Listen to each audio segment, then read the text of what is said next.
Hello students, कैसे हैं आप लोग। तो उम्मीद करता हूँ आप लोग अच्छे होंगे।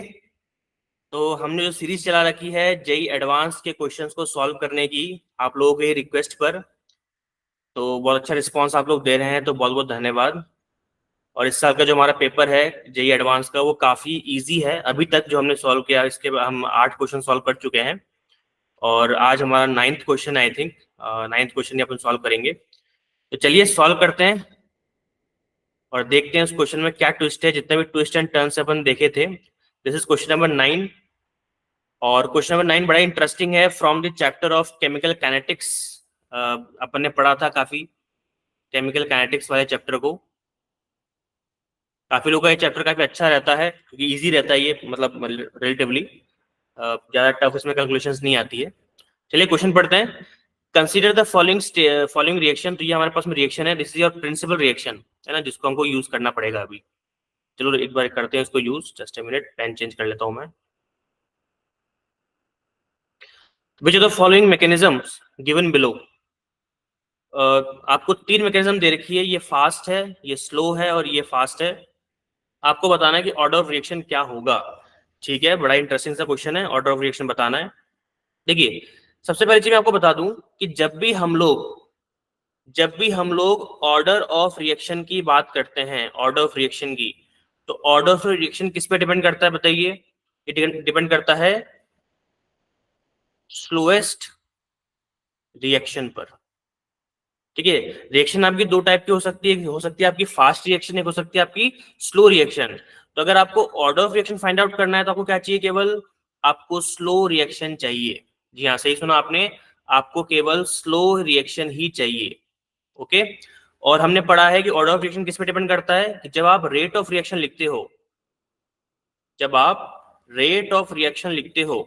तो rate of reaction is always equal to k concentration of A की पावर x और कंसेंट्रेशन ऑफ ए की पावर y। और जब हमको ऑर्डर निकालना होता है तो ऑर्डर निकालने के लिए हम क्या करते हैं, पावर को ऐड कर देते हैं, तो x प्लस वाई क्या हो जाता है, आपका ऑर्डर बन जाता है। ठीक है, सेम यही प्रिंसिपल हमको यहाँ पे भी यूज करना है। तो अपन यूज करके देखते हैं कि हमारा जो आंसर है वो सही आता है कि नहीं आता है। तो देखिए, क्योंकि हमको ऑर्डर ऑफ रिएक्शन निकालना है, तो हमारे काम का क्या है, हमारे काम का है केवल ये वाली reaction, this is called slow reaction. ठीक है, तो अगर मैं बात करूं यहाँ पर, ये फर्स्ट स्टेप था ना, इसमें समझाया मैंने। सेकंड स्टेप देखते हैं।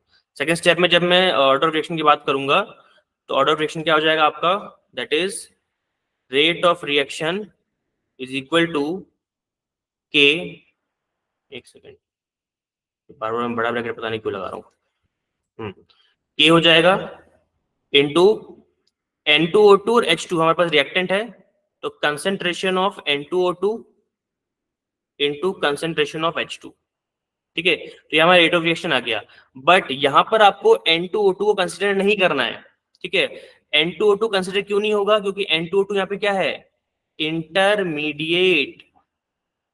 अच्छा, मैंने कैसे पता लगा इंटरमीडिएट है, क्योंकि अगर प्रिंसिपल रिएक्शन को देखो प्रिंसिपल रिएक्शन ये रही, इसमें कहीं भी दिख रहा है आपको N2O2। इसका मतलब क्या हुआ कि N2O2 रिएक्टेंट और प्रोडक्ट के बीच में कहीं बन रहा होगा। और ऑर्डर ऑफ रिएक्शन कभी भी इंटरमीडिएट के बिहाफ पर डिफाइन नहीं होता है। ये मैं पता नहीं कितनी बार बताया था मैंने क्लास के अंदर। अगर फिर भी आप भूल जा रहे हो तो फिर तो भगवान ही मान लीजिए। देखो, है ना, जो नए स्टूडेंट जो देख रहे हैं, जो फ्यूचर में एग्जाम देंगे, वो मत भूलना इस चीज को। इंटरमीडिएट के बिहाफ पर कभी भी हम लोग order of reaction find out नहीं करते। ठीक है, होता ही नहीं है, पॉसिबल कर नहीं सकते अपन इसको। ठीक है, तो ये अपन ने लिखा।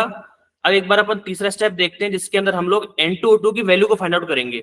और N2O2 की वैल्यू जो फाइंड आउट करना होता है, तो हम देखते हैं फास्ट रिएक्शन। ठीक है, और अगर मैं फास्ट रिएक्शन को ध्यान से देखूं तो मैं इसको लिख सकता हूं, मेरे पास देखो ये इक्विलिब्रियम है, दिस इज इक्विलिब्रियम। और अगर इक्विलिब्रियम है तो मैं प्रोडक्ट अपॉन रिएक्टेंट कर सकता हूं। तो मेरे पास ये हो जाएगा K1 upon K-1 is equals to N2O2 की कंसेंट्रेशन जो कि प्रोडक्ट है, और रिएक्टेंट क्या हो गया, NO की कंसेंट्रेशन का होल स्क्वायर। होल स्क्वायर क्यों किया, आगे देखो 2 लिखा हुआ है कि नहीं, तो बस इसलिए हमने किया। चलिए जी आगे बढ़ते हैं, अब देखते हैं इसको आगे क्या होगा। थर्ड स्टेप हो गया हमारा। फोर्थ स्टेप के अंदर हमको क्या करना है, हमें इस N2O2 की जगह पर वैल्यू रखनी पड़ेगी, ठीक है। और N2O2 की वैल्यू किससे निकलेगी, जो हमने अभी जस्ट क्या निकाला था, इक्विलिब्रियम रिएक्शन का एक्सप्रेशन। तो देखो N2O2 को मैं कैसे लिख सकता हूं, इसको एक बार काटते हैं।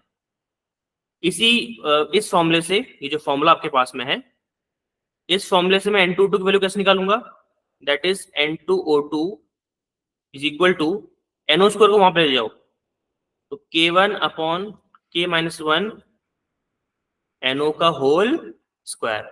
अभी जो N2O2 आया है इसकी वैल्यू को मैं इसमें पुट कर सकता हूं, ऑब्वियसली कर सकते हैं यार, किसने रोका अपन को। तो चलो करके देखते हैं। ये हो जाएगा आपका rate of reaction is equal to k, अब N2O2 की जगह आ जाएगा इंटू K1 अपॉन K-1, ये एक्चुअली में K2 होगा आई थिंक, एक सेकंड, हाँ ये K2 होगा, ये मैं K लिख रहा हूँ, ये K2 होगा, this should be K2, sorry this should be K2, ठीक है। तो ये हो गया तुम्हारा K2, ये हो गया K1, उसके बाद में NO का होल स्क्वायर, और फिर क्या आएगा, फिर क्या था लास्ट में H2, ठीक है। इसको अगर मैं मॉडिफाई थोड़ा सा करूं तो मैं कैसे लिख सकता हूं इसको लिख सकता हूं K2 K1 अपॉन K-1, ठीक है। और ये हो जाएगा आपका NO का होल स्क्वायर H2 की पावर 1, ठीक है। और हम जब ऑर्डर निकालते तो क्या करते हैं, पावर को ऐड करते हैं। तो ऑर्डर क्या हो गया बताइए, द ऑर्डर शुड बी 2 + 1 = 3। ये आ गया जी आंसर, जी हाँ आंसर आ गया, देखो ध्यान से।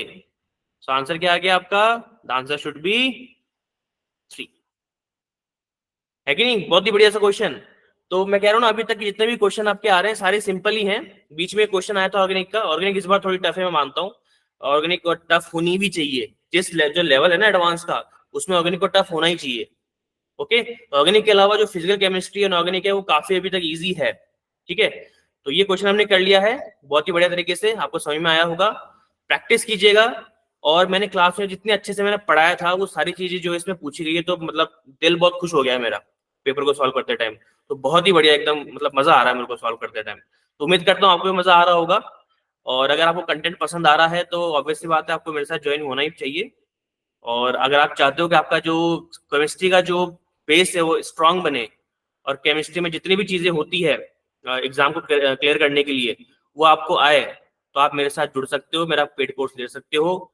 डिस्क्रिप्शन में आपको मेरा कॉन्टैक्ट डिटेल मिल जाएंगे, व्हाट्सएप कीजिए लिंक पे क्लिक करके और मेरे साथ जुड़ जाइए, ठीक है। मिलते हैं नेक्स्ट सेशन में guys, thank you so much, और इस तरह से पढ़ते रहिए, ऑल द वेरी बेस्ट।